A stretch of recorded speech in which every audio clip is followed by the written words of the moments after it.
Well, the tiny printing press is related to a project we did previously, which is we developed tiny printing press with activity guides that were then distributed to over 200 schools in the state.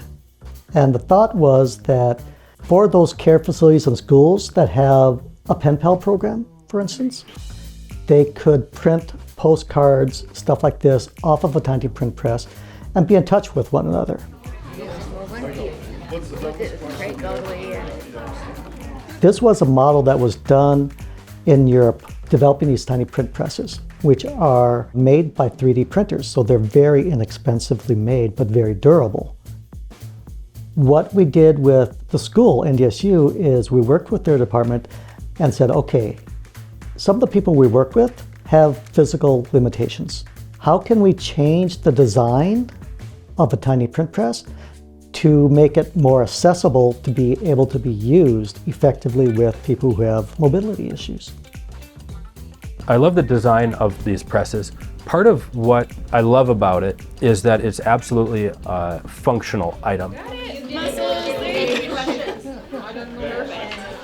So the first step is that we will get our hardware, different components 3D printed, and then I will assemble components and stages.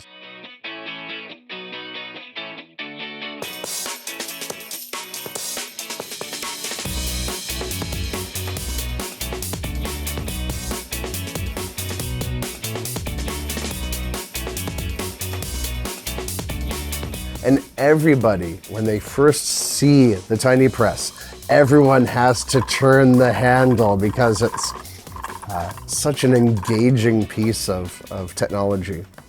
We first started working with the North Dakota Council on the Arts and the Art for Life program through a project that used the tiny press as a way to move through different folk art curriculum. And then what we would do is take that curriculum that we developed, move it into elder care facilities and schools as a way of both teaching that as an art form, also working with printmaking. And then there was also sort of an intergenerational component where we would think about how can we use this as an object that can bring people together. The Endangered Species Field Guide is sort of a fun twist on the project because it allows us to play with something that is almost like a collection process where visitors to zoos or people who engage with the field notes, they get to go and see some of those animals and then use the press as a way to sort of engage with something like a paw print or go ahead and print sort of a version of that animal or a sketch of that animal.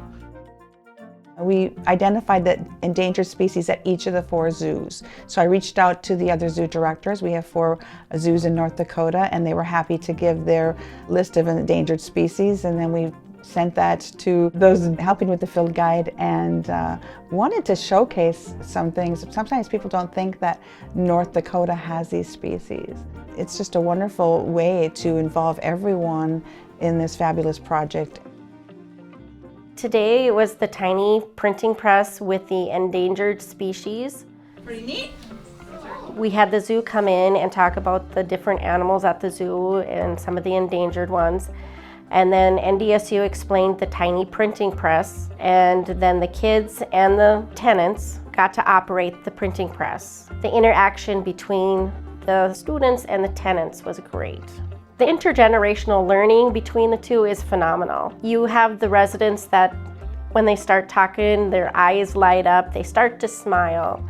Some people who are withdrawn, when they see a kid and the kids start interacting, they come out of their shell and they express their feelings and communicate better with the kids than they do with, say, you or I. Who doesn't love working with or seeing animals? When you bring together art that is then also connected to animal presentations and interaction with animals and interaction between elders and kids, the room just lights up. The residents have become our friends through the years. It's more than just visiting and talking about the zoo or giving enrichment.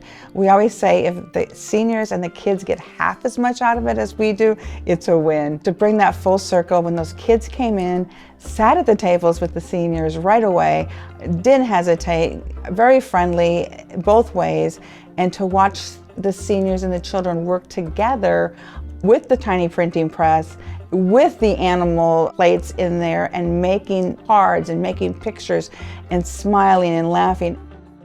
We keep finding that it's this funny little object that we can move into these different settings, and it's really flexible. All it is a tool that makes prints, but when you start to imagine it as a tool to engage people and a tool that can be used to help form connections, all of a sudden its application becomes really broad.